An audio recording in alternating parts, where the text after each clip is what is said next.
he was the original, one of the original Minutemen, and when we meet Watchmen, he is the only original still left that's part of the group. The horrible things that the comedian does, the atrocities that he is a part of, I didn't hate him.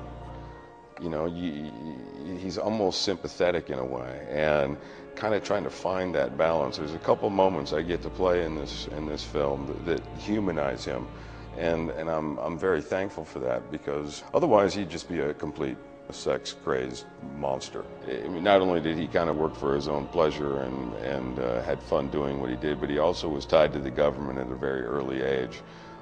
Which is why the government retained him. I think he was a yes man. He was a man who went and cleaned up when stuff needed cleaned up. His moral compass, if there is one, is so far off center that you don't see the heroism, but we know it's there. He's a really down and dirty version of Captain America.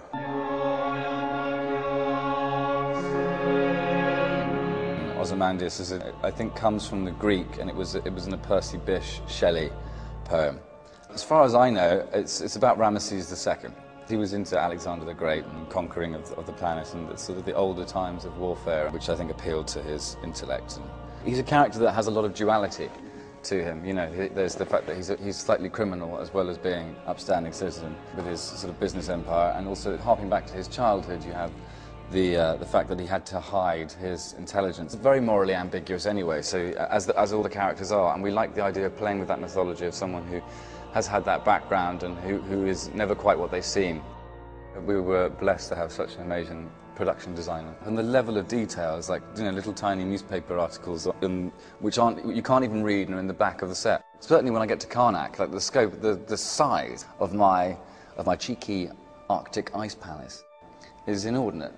We knew visually it was going to be a feast, because that's what you get from the book, and obviously the fact that Zach had done 300 before, you knew that he was going to have his own specific style. I mean, he really is becoming sort of a bit of a new age Ridley Scott, and you know, he's a bit of a visionary. So intelligently written and complicated and pertinent to a lot of stuff that's still going on today. It's always said to be an unfilmable piece of work. I think Zach pulled it off. So yeah, I think it should knock people's socks off.